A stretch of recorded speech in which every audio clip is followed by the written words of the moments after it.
Students, I hope all of you are fine. आज हम करेंगे क्लास 5 सब्जेक्ट इंग्लिश और इसकी एक्टिविटी नंबर 3 करेंगे। एज यू ऑल नो, जैसे कि हम एक्टिविटी नंबर 1 और 2 भी जो है वो कॉम्प्रीहेंशन पैसेज पे ही कर चुके हैं।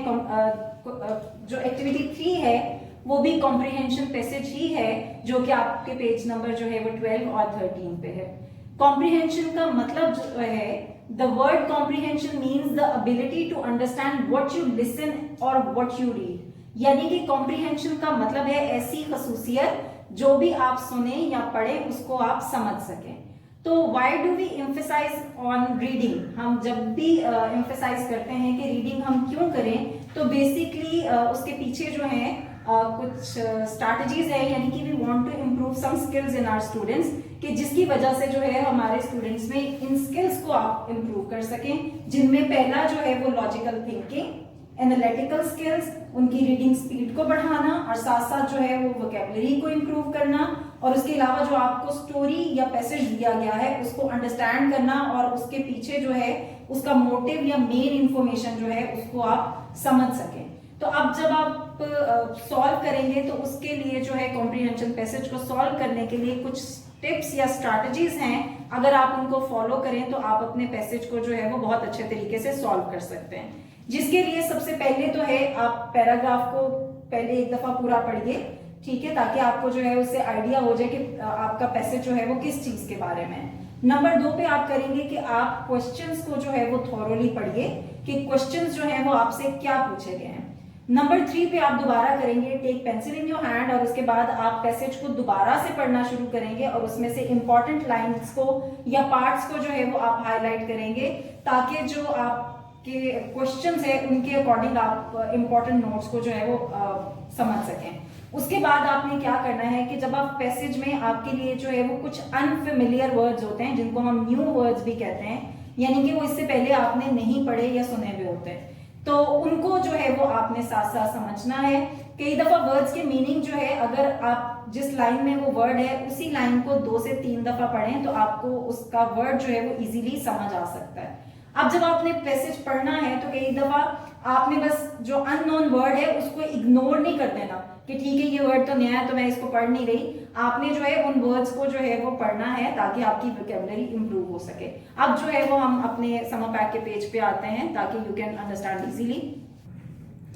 ये आपका पेज नंबर 12 है जिसपे आपकी एक्टिविटी नंबर 3 है। एक्टिविटी नंबर 3 आपकी सर्वाइवल इन द वाइल्ड, यानी जंगल में जो है वो किस तरह आप सर्वाइव कर सकते हैं।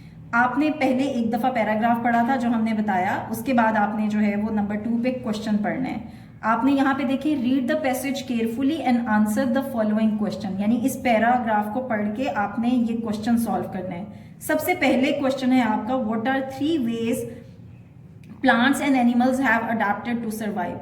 आपने यहाँ पे कोई भी 3 तरीके लिखने हैं कि प्लांट्स और एनिमल जो हैं वो कौन से 3 तरीकों को अपनाते हैं सर्वाइव करने के लिए। उसके बाद जो है क्वेश्चन बी पे है, right 2 reasons that show how camouflage is effective in helping animals survive.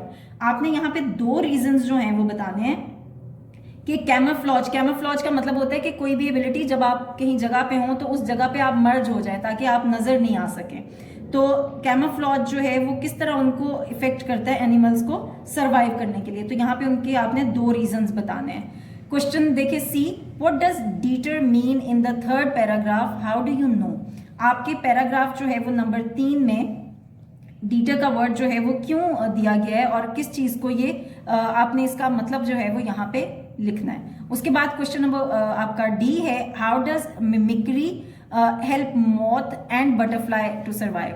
तो मिमिक्री का मतलब होता है किसी की नकल उतारना, या किस तरीके से जो है वो मॉथ और बटरफ्लाई जो है वो उसको करके सर्वाइव कर सकते हैं जंगल पे। उसके बाद है, if each paragraph had a heading, अगर हर पैराग्राफ की जो है वो हेडिंग होती, सेकंड वाले की जो है वो कैमोफ्लॉज थी, तो आपके ख्याल में जो पैराग्राफ 5 है इसकी क्या हेडिंग बन सकती है, तो वो यहाँ पे आपने लिखना है। क्वेश्चन नंबर 2 जो है वो आपके पास ए में वर्ड दिए गए हैं, बी कॉलम में जो है वो इनके मीनिंग्स दिए गए हैं, तो आपने जो है इनके मीनिंग्स के साथ इनको यहाँ पे मैच करना है। पहला वर्ड है सर्वाइविंग, दूसरा adapted, predators, blending and particular, और इनको आपने मीनिंग के साथ करना है। उसके बाद यही जो आपके कॉलम 1 के वर्ड्स हैं इनको यहाँ पे आपने जो है वो इनके सेंटेंसेस बनाने हैं। उसके बाद जब आप तीसरे नंबर पे करेंगे कि आपने अब जब आपने क्वेश्चन पढ़ लिए, उनको समझ लिया, उसके बाद आप फिर आएंगे, take pencil in your hand, उसके बाद आप पैराग्राफ जो है वो दोबारा से पढ़ना शुरू होंगे और उसके बाद जो इसमें से इंपॉर्टेंट इन्फॉर्मेशन है उसको आप हाईलाइट करते जाइए, ठीक है। और इसके साथ ही जो है आप अपनी इसको सॉल्व कर लेंगे। आई होप कि आपको आज की जो है वो एक्टिविटी समझ आ गई होगी। थैंक यू, अल्लाह हाफिज़।